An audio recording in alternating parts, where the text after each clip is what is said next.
Hello again and welcome to video 7 in our IELTS speaking course. My name's Gavin and I'm from Gate English Training School. There's a photo of me out on the water with my lovely wife Tansy, who also runs the school at the moment. We're looking today at part 3 of the speaking test. We're mostly going to look at the introduction, the common questions that are asked at the beginning, and then look at some sample questions. There's not really a huge amount to cover in part 3, but the main thing is, of course, you just need to talk and answer the questions. The questions will be more difficult than part 1, a lot more difficult towards the end. Generally, in part 3 of the speaking test, the questions get more difficult as the time goes on. Now, first of all, before they even ask you the question, between part 2 and part 3, they will basically, at the end of part 2, they'll say, "Thank you, can I have the task booklet, paper and pencil back, please?" Now, you've been talking about your favorite movie, and I'd like to discuss with you 1 or 2 more general questions related to this topic. First of all, let's talk about different kinds of movies. That's kind of the transition there. They have that kind of, you've been talking about this, I'd like to ask you some more questions about that topic. Now, when they do begin, very often, and when I say very often, I think about 75% of the topics, that first question will be something like this. What kind of movies are popular in your country? What makes a good teacher? For these questions, why are they asking them? So why do you think they ask this question at the beginning? Now, they're basically a vocabulary test. We're looking for vocabulary to talk about different kinds of movies and characteristics, adjectives that describe a good teacher.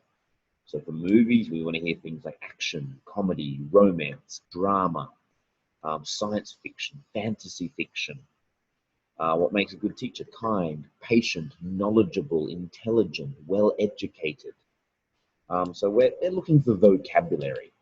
And of course, it's quite a nice way to get you started, because even students that don't have the best English usually know a few words on the topic. So when you do get asked that question, or a question like this at the beginning, you shouldn't be too worried. But at the same time, you also shouldn't spend too long on the question. A lot of people might spend a minute trying to answer the first question. But at the start of part 3, we start with that easy question to get you relaxed for the rest of part 3. Now, for that listing question, it's kind of asking for a vocabulary list. A lot of students, when they do answer this question, they might talk about a very simple answer. They might say, Chinese people like comedies, dramas, and action movies. Now, this is not a bad answer. I mean, it's an okay answer. The grammar's correct, the vocabulary is good, but it's also a very simple structure. You're basically saying, we like A, B, and C. That's the grammar structure. We like A, B, and C. Very, very simple grammar. And we're going to have a look at what could be more complicated in a moment. The second thing students sometimes do for this kind of question is go way too long on one thing.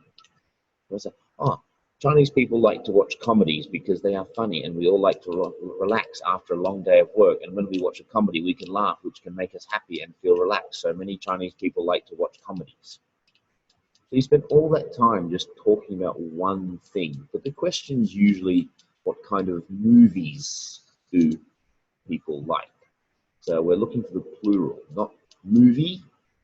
What kind of books? What kind of places? So in that situation, again, that's the small clue that they're asking for, that list of vocabulary, that you hear that. What kind of movies, with the S at the end there. So in terms of the structure you would use for these kind of questions, it's actually fairly simple. And again, it's one of those grammar structures you can practice quite a lot. So the first of all, you have a couple of different grammar structures, but I'm just going to stick with one to show you here. What kind of movies are popular in your country? Mm, Many kinds of movies are popular in China, including comedies and animated films because they make us all laugh, as well as dramas and thrillers because they seem more exciting than our real life. So again, it's not too long, but it's a good grammar structure and it gives you a chance to give 4 good vocabulary words: comedies, animated films, dramas, and thrillers. By the way, lots of people say cartoons. Now, cartoon is generally a TV show, not a movie. So animated film or animations, we would say there. And also, it's a much better word than cartoons. Okay, but have a look at the underlined words there. Many kinds of are popular in China, including this and this, because they da, da, da, da, as well as because they da, da, da, da. Now, you could pretty much change that. What kind of many kinds of food are popular in China, including um, fish and seafood because they are very healthy, as well as dumplings and noodles because they are a traditional Chinese dish. So you can have a look at how that would fit in to some other structures there. You could change that around. You could say things like, there are so many different movies which we like to watch in China. And there's a few other structures, but you're only really going to get asked a question like this once in part 3. Maybe there'll be a question like this in part 1. So it's okay if you just have that one structure that you know how to use and you practice it for many, many, many different topics. Okay, so have a look at that grammar structure, write that down, and go and look at all the part 3 kind of questions you might come up with. If the topic's books, movies, places, put that question in there and see how you would answer that question and try to include a few different kinds of vocabulary. Okay, so what we'll do is we'll practice some of these questions together. So I will show you the question. I'll give you a little bit of time for you to pause the video.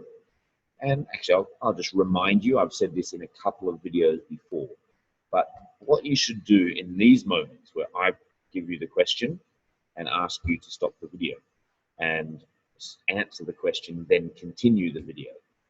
First of all, get your phone or your tape recorder of some kind and record your answer. Okay? This is a very important thing because it's, again, you don't always know what you sound like when you are speaking. So get your phone, find the app to listen to yourself and record yourself speaking. Afterwards, listen to your answer and listen to my sample answer. Put them back to back and see how are they different. Did your grammar match my grammar? How long was your answer? How long was my answer? And you might think, oh, but I'm a native speaker. I will speak longer. Probably you speak longer than me. I speak much more fluently and quickly and finish in like 20 seconds, but you might speak for 30 or 40 seconds because you're taking too long to say the words. Okay, so again, I'm going to put the first question up and think about how you would answer this question. What kind of books are popular in your country? Okay. Hopefully you've paused the video, you've answered that question, and you've recorded yourself. Now, if I was answering this question, I would say something like, there are so many different kinds of books which Chinese people like to read. For example, a lot of young people might read comic books or romantic novels, especially for maybe teenage girls. Maybe for middle-aged adults, they might like to read dramas or even some biographies of famous people. And maybe for people who work in different jobs, they will read some non-fiction books related to science or history. Okay, so I've managed to actually put 3 groups in there, not 2 groups. So I've talked about maybe young people and children. I've talked about adults. I've talked about people who work, might want to read related to their job, and put a bit of vocabulary for each one in there. Another thing, if you're not sure about the vocabulary, you might talk about for children, fairy tales, you know, comic books and graphic novels. If you're not sure, a graphic novel is a little bit like a book and a comic book put together. Basically, it still has the pictures, but there's a lot more writing than in a regular comic book there. And again, you heard me say non-fiction, fiction. Um, you'd also maybe talk about biographies, books about a person's life. Another question. Okay, so again, I'll ask the question, pause the video and give your own answer. Where might people in your country go on vacation?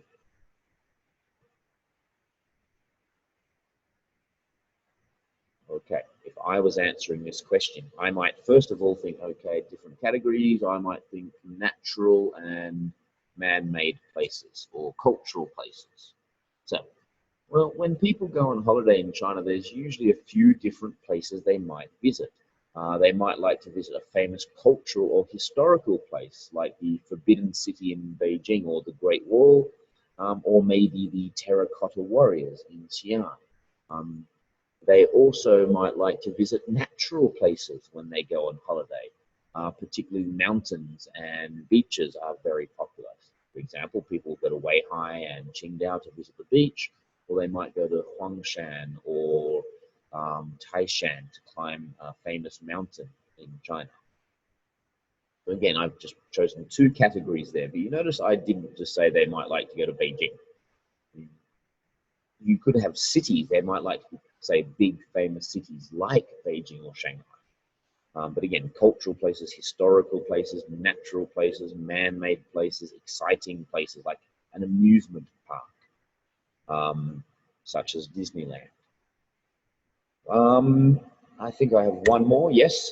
One more practice question for that first kind of listing question. So if the question was, what makes a good teacher? Well, first of all, I've had many students have trouble with this question. Just think of it like making a cake. To make a cake, you need to put this in and put this in and put this in. So it's all the different ingredients to make something. So this can be used for people as well, or movies. What makes a good movie? What makes a good book? What makes a good parent? What makes a good holiday? So what makes a good teacher? A good teacher has many positive qualities. And I think the first one is knowledge, of course, because they need to know the subject they are teaching, but they also need to be patient and kind so that they can deliver the knowledge and understand students when they have problems. A teacher must also be organized and practical. You know, I've had many teachers who talk too much. That's maybe me, and don't stay on topic. So I think a good teacher needs to know how to teach that knowledge and deliver it in an organized way that doesn't waste time. Okay, that was quite a long answer, but I just like the topic there, and I thought that would be a good example of how you might put those things together. So I kind of talked about three different characteristics there, and for each characteristic, I gave a little bit of information. You might just choose two characteristics and then add a little bit of a reason why you chose that characteristic. So again, what makes a good so if you're looking at movies, you might look at script and plot, which is the storyline and the words they say. Good directing, good acting, good special effects. So for any of those questions, you're just basically putting together the ingredients for it. Okay.